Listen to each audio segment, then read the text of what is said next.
Each of the last three Beethoven sonatas is magnificent in its own way, and it is impossible to say that one is more so than the other.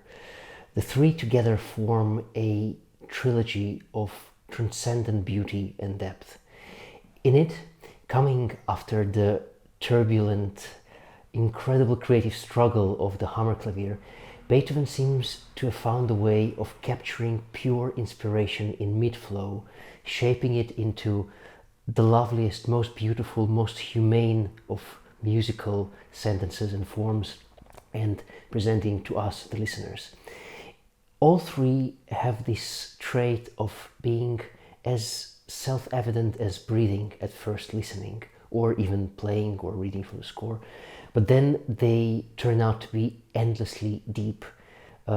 Without this being a cliche, it is music that no matter how many times you've played, no matter how many times you've listened, you hear and play it every time in a different way. There's always new, truly bottomless depth to discover. Of the three sonatas, the middle one, Opus 110 in A flat major, is perhaps the most interesting in terms of its overall narrative throughout the entire sonata. The core of the sonata lies in its finale, that is really and truly unique in form. But the finale also gains its significance and importance from the movements that precede it, that set the scene, prepare us mentally, emotionally, and psychologically for what is to come. The opening of the first movement is of utmost heartwarming, all-encompassing. Perhaps loveliness is not quite the right word, but there's something in this music which feels as if you've been given a hug.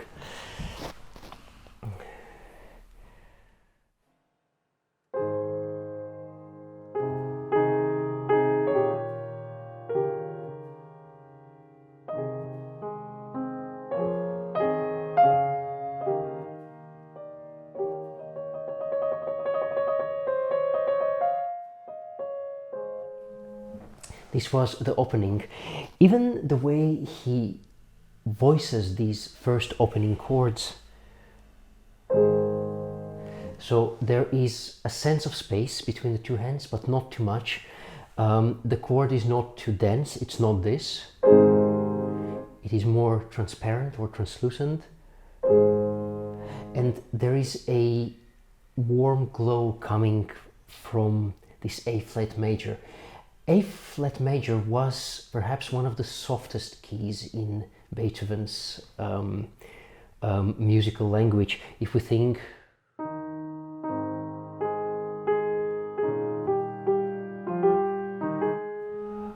the opening of Sonata number 12 or the middle movement of the Pathétique.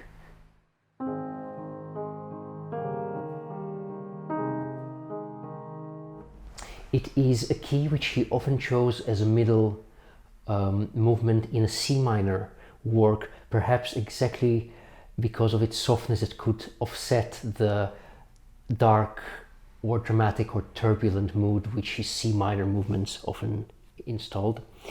But interestingly, it is only Sonata number 12 and Sonata number 31 that have that key as their main key inside the cycle. So after this most beautiful and loveliest of openings, we hear the actual melody, and the melody could not be simpler. For me, it is an example of how Beethoven could take the most basic blocks of music writing and turn them into an expression of highest spiritual and aesthetic power. The melody is only this.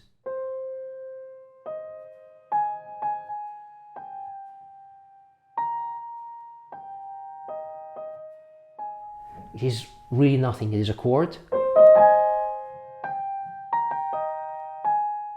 but the way it is, once again, it's voiced quite high in the keyboard, supported by a gentle but still pulsating left hand accompaniment.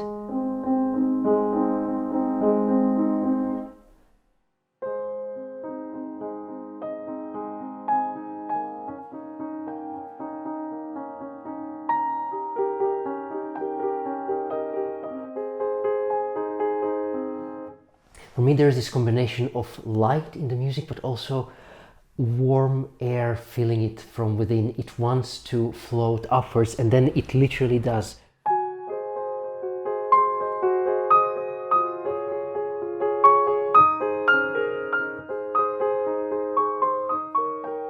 And then after this gentle flow, he introduces a more flowing passage here.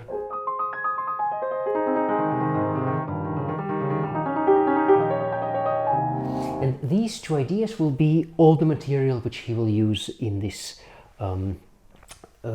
movement. After this passage, he goes even higher.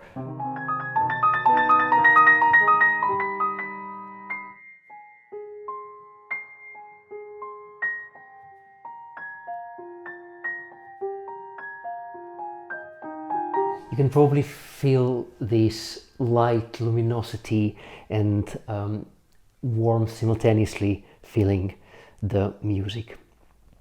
The development section is perhaps one of the most undramatic or non-dramatic ones which Beethoven has ever written. He just takes the main motive and repeats it over and over again over a beautiful drawn left hand.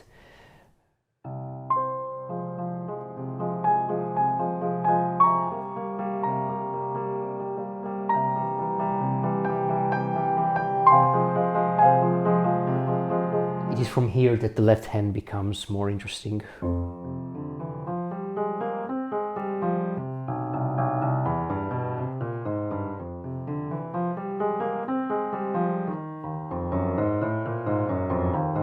It is as if the left hand itself contains two voices, the tenor and the bass, that are in dialogue with each other, and above them the right hand keeps playing our main motive.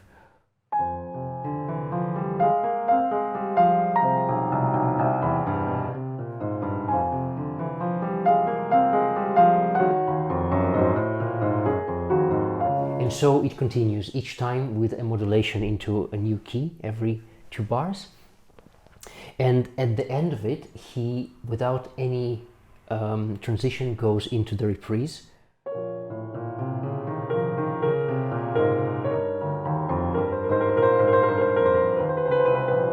Well, I said no transition, but the trill effectively functions as a transition because we had no trills in this development until now. So this line, to make it more important or to draw our attention to it, he adds the trill.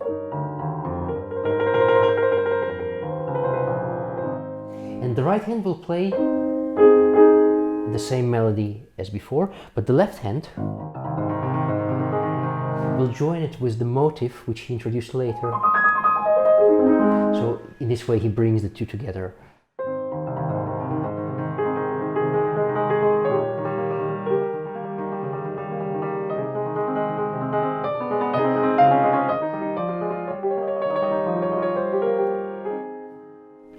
Then he repeats the same thing, changing hands. Left hand plays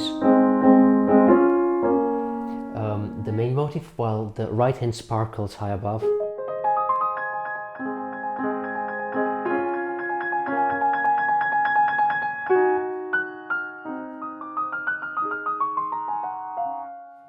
And interestingly, now we will play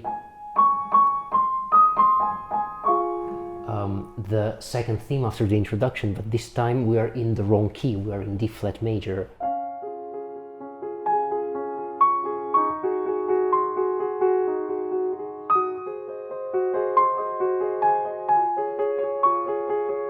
He still continues to modulate.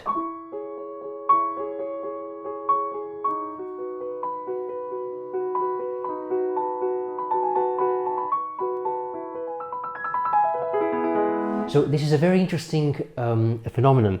We are having all the right material for the reprise, but in all the wrong keys. It is as if the development, having been not quite dramatic enough, he decides to continue developing the material inside the reprise structure. The reprise is supposed to be a feeling of homecoming. We are back with our melodic material, which we've heard before, but also we're back to our home key after much harmonic wandering and wandering in the development. Whereas here the development has been not very dramatic, and therefore, or in spite of it, or for whatever reason, he continues to develop the material via these modulations inside the reprise. So where will he go from now? We are in E major, which is extremely far away, so we're starting in, and now we got, you can probably hear it's a very distant chord. So he brought us to E major.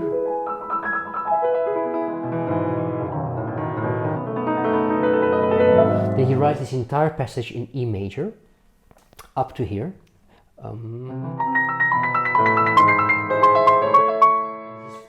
This has been going on for so long that we might assume that this is our key from now on.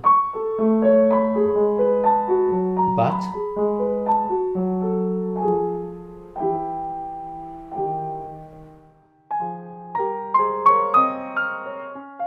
this is pure magic.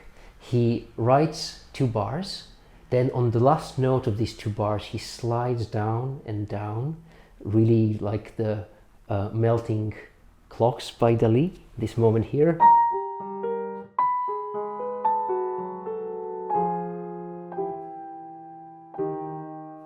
And all of a sudden we are in the right key. And from here on he will repeat this material which is just played to reconfirm it in the right key, and then continue the reprise in the right key. At the end of the reprise something beautiful happens, but to explain what I need to go a little bit back. The end of the exposition has this passage.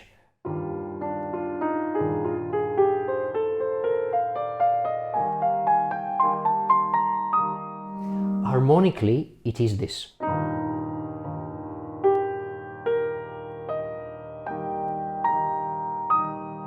Which is nice but a little bit boring. But what Beethoven does here, in every group of 4 in the right hand, he puts the actual harmonic note on the 4th place, and he surrounds it by the notes above and below it.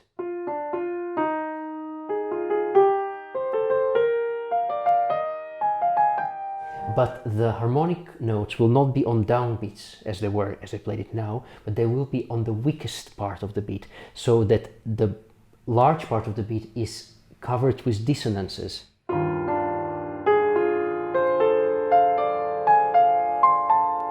And only in the end we get the right note. These are not harsh dissonances, they are sweet dissonances, and together they create a wonderful sense of expansion and tension in the music.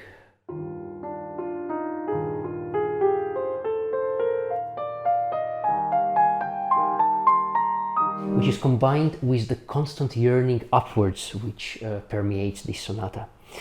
And the same thing will occur in the end of the reprise, but here he really goes overboard with it.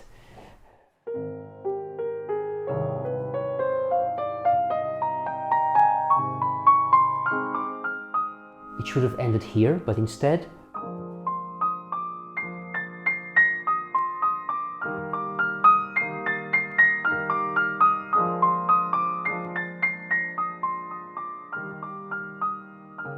is a moment of almost angelic beauty. The right hand is as high on the keyboard as possible. It is still doing the same thing of playing dissonances 3 out of 4, and only on the 4th note playing the harmonic note. So this once again, this sweet pool of tension between the right and the left hand, but it is so beautiful. I have no other words for it.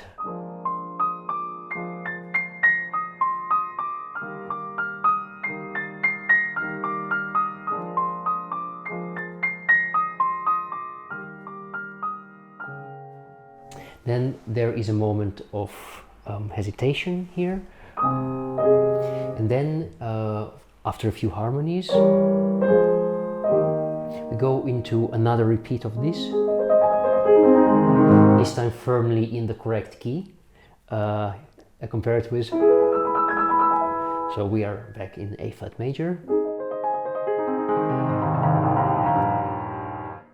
and then the final reoccurrence of the motive.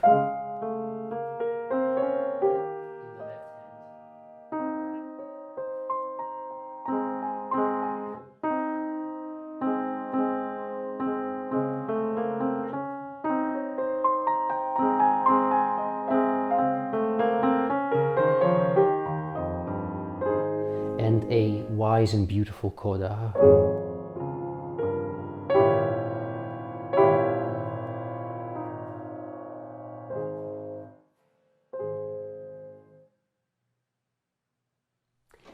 And from this upper note, he launches into the second movement. The second movement is a very short scherzo, which is as down to earth as the first movement was high up in the heavens. It is based on quite a catchy tune.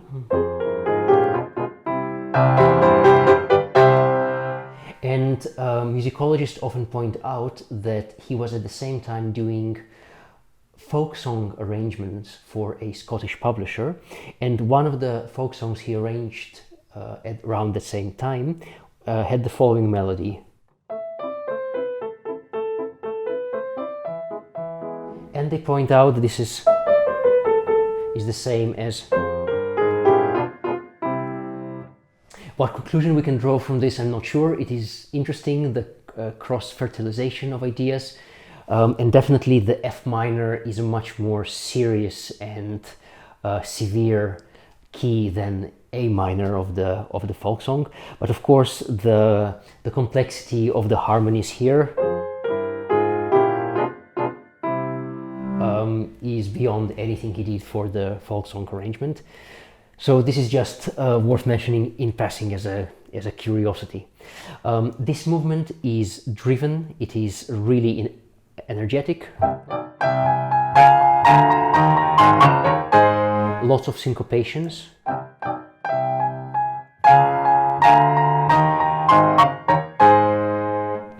and it contains an exquisitely uncomfortable middle section.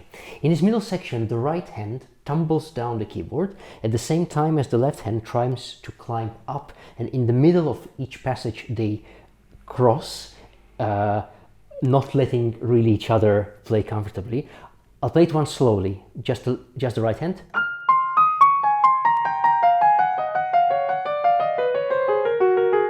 So it uses the same idea that we had in the first movement of the melodic note appearing just at the very end.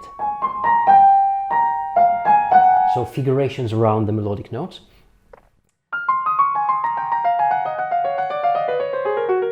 And then every time with a modulation. And the right and the left hand goes up in syncopations. And together it looks like this.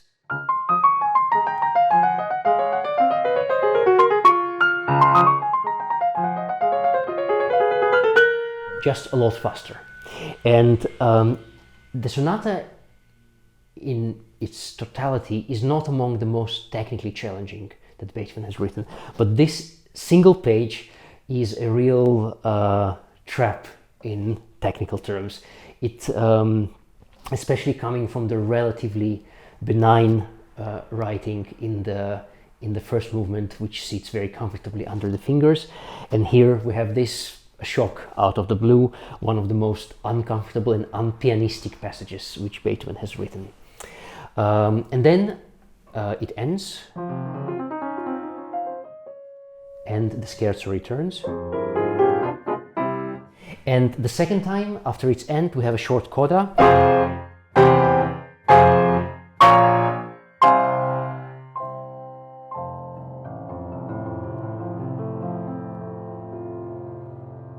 So rather than ending dramatically or bombastically, he ends in a soft F major.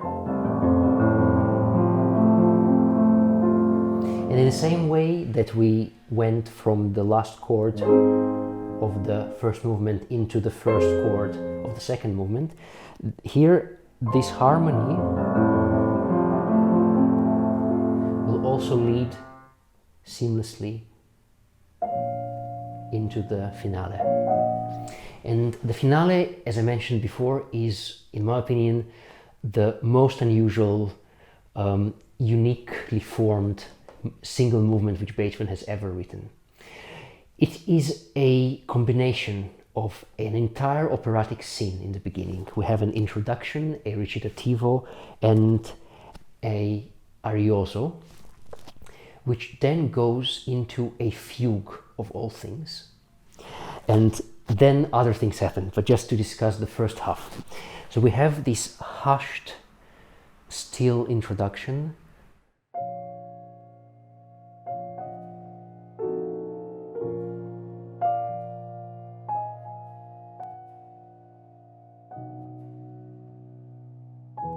It is what the orchestra plays before the singer commences.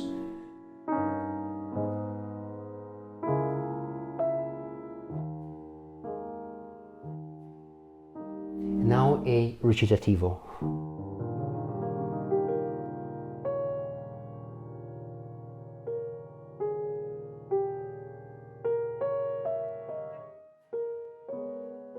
The answer from the orchestra.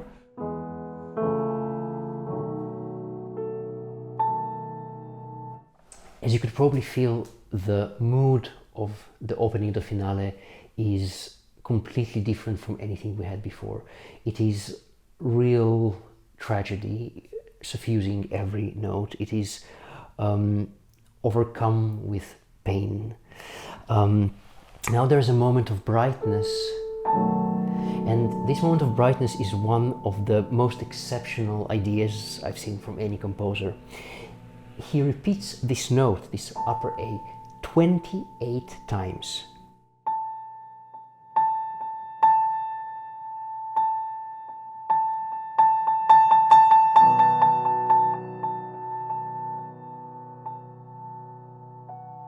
Using a single note to show us a whole spectrum of emotions. It is amazing. He also uses a very interesting device here. He writes these notes as tied, so couples of 2 each time, but he asks us also to change the finger on the second note. But if we change the finger on the note as it's pressed, then nothing happens. It's just an affectation. So many of his students, including Czerny, who wrote about it, thought that something else was meant by this fingering, which is not unique to this place. He also used it in the Hammerklavier, Sonata number 29, and also quite a bit earlier in the third cello sonata, cello and piano sonata, opus 69. And their idea was that we should press the key with the fourth finger and then let it rise, and then at the last moment press the second finger, so not playing 2 full notes, so not, but it's hard to do slowly because you need to catch the note as it rises up. Just before it rises fully, repress it. And this way you do get pairs, in that the first note would always be more prominent and full.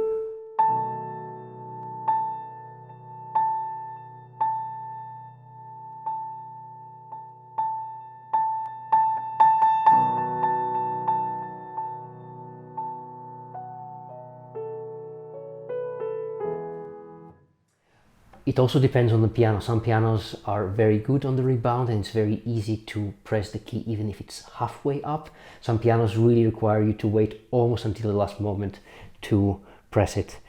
And this is, so I said a recitativo, but this idea of in a recitativo to repeat a single note 28 times, can you imagine a singer doing this in a real operatic setting? It would have been, I want to say scandalous, but it would definitely have caused a stir in the audience.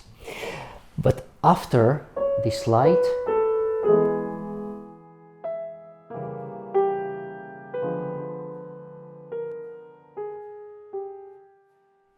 the minor key returns.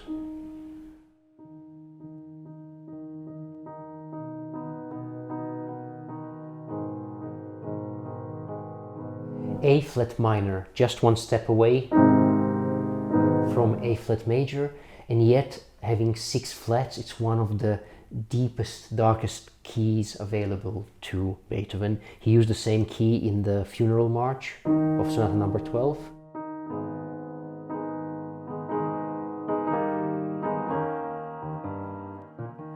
But if there the pain was constrained, the pain was structured inside the march, here this is a pure expression of personal, overpowering pain. And he even writes as an instruction a plaintive, painful arioso dolento, klagender Gesang.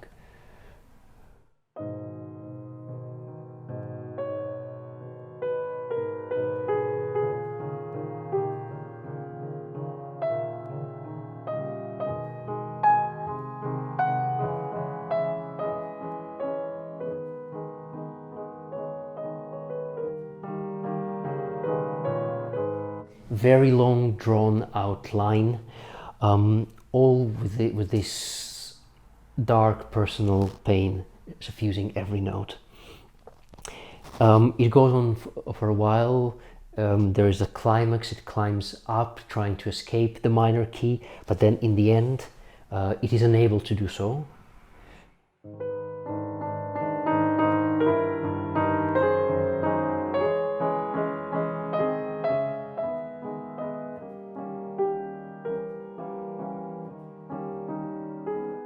And it ends on 4 hollow octaves.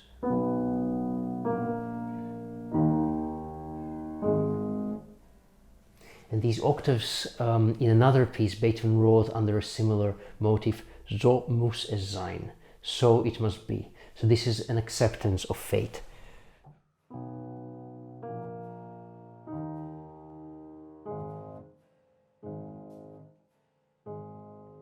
And from this operatic scene, the introduction, the recitativo and the arioso, he goes into a fugue, and that is unprecedented and incredible.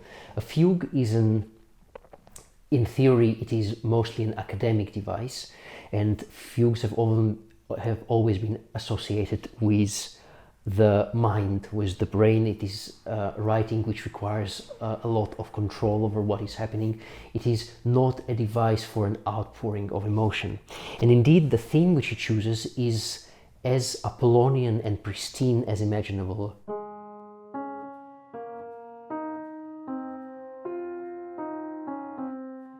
It is simply a sequence of rising fourths. Interestingly, these rising fourths, we've encountered them before.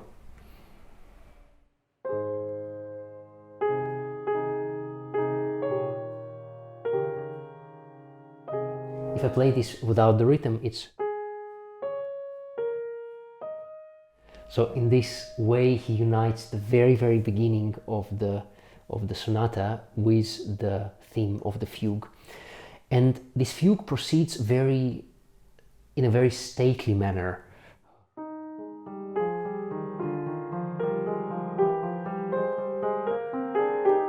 There is a gentle, steady flow of quaver notes, and above it, or below it as the theme happens,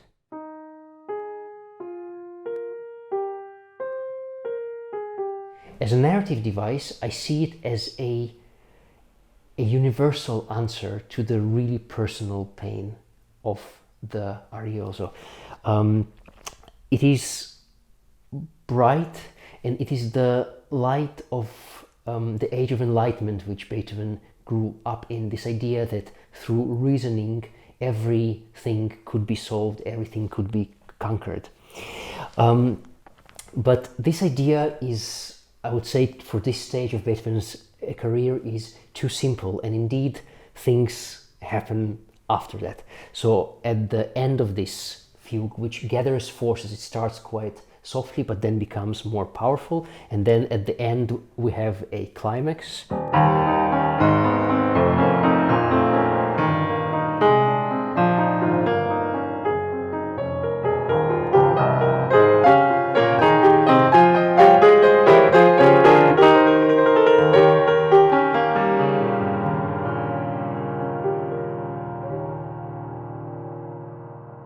He hesitates on this chord. All of a sudden we don't know what's happening, because he could have just finished here. But he stops here, and then with a real stroke of genius, he turns this into a modulatory chord.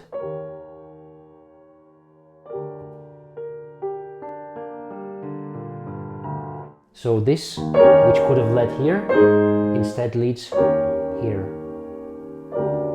It is this transition, this half-step transition, the psychological and emotional effect, it is as if all the energy which has built up over 3 long pages of fugal writing has been drained in one moment. It is a complete loss of strength and power.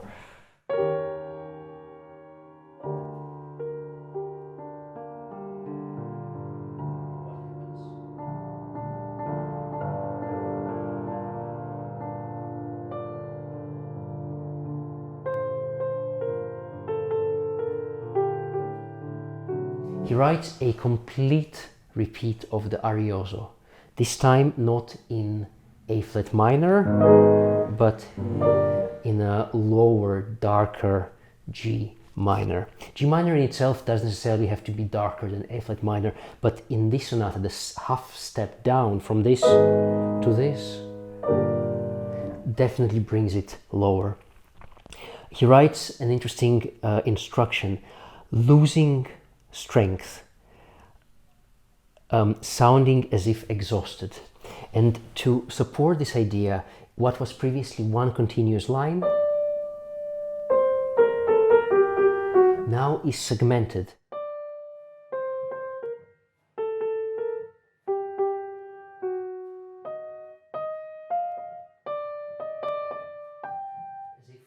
There is not even strength enough to sing one line. It is full of hesitations, breaths. It really has the effect of someone who is not anymore in control of their emotions. If before in the arioso it was still able to present these emotions to us in a coherent manner, here it is no longer possible. And the entire arioso is repeated, but where before he is finished in the minor, here after the second run through the arioso, which is even more painful if this is possible,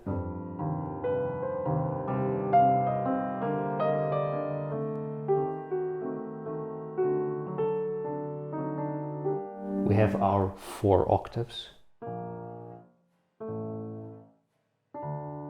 but instead of just an octave he writes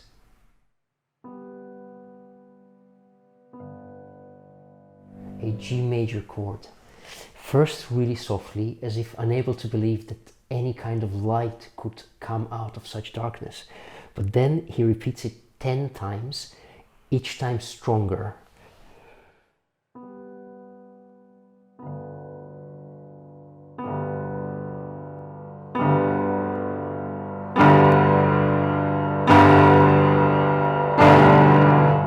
It is almost a moment of trance during the performance, as if having found this light out of darkness, he has to ascertain that indeed this is possible, that this G major is real, it's not an illusion.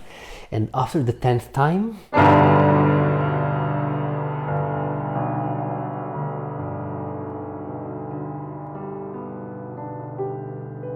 there's a rising line, and indeed these 10 chords, I said they're trance, they are also a startlingly modern effect of just hitting the same chord again and again and again and again. It is something which Beethoven himself did not do beforehand or afterwards, as far as I know. And out of this moment of G major frenzy, he writes a second fugue.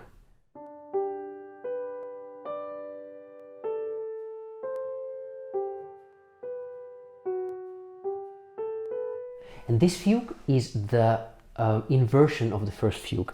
If at first we had, so 3/4 going up and then the melody going down, here we have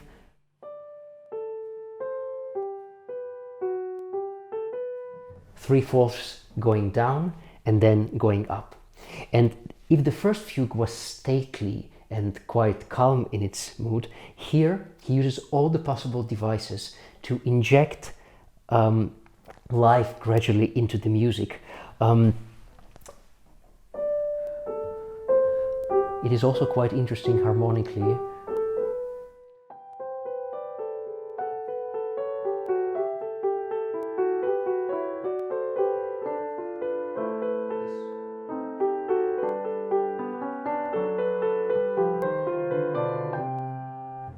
And now he starts to use augmentations and diminutions of the motive. So the motive will become simultaneously twice as fast.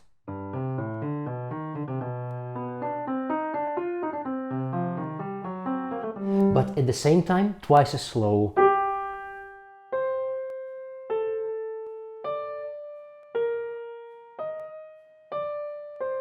And together.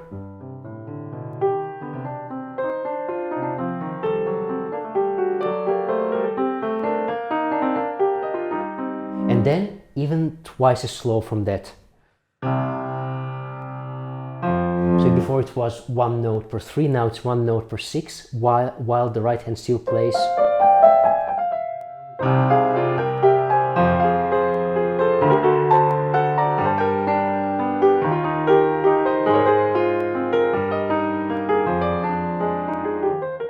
And he's gathered so much speed that if we were to continue playing it at the same speed, it would have been too fast. So he asked the performer to slow down so that the next transition, which is to the motive being played 4 times faster, will sound as if it were the same tempo continued.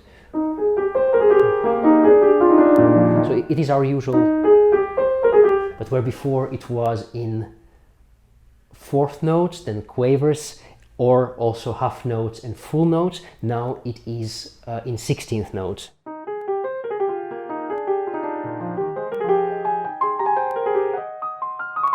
And the entire idea of all this build-up is to create an incredible sense of speed, because what was before just one flow now becomes 5 different durations, and the distance between the fastest and the longest is, I believe, an 8th time diminution. So for 1 note of the slowest kind of the motive, 8 notes of the fastest kind of the motive, or 12 as it may be, because it's a triple meter, will be played. And this distance between the slowest and the fastest creates a sense of incredible urgency and speed. So coming out of the G major, we had this nebulous begin, searching, not quite sure where he was. And then through this huge increase in power, he finally gets back to a triumphant A flat major.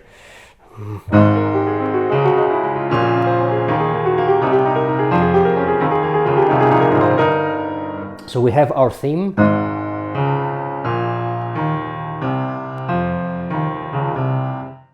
But this time all darkness have been conquered and all dark thoughts have been banished, and until the end of the movement it is nothing but brilliant shining light, a real triumph of happiness and joy.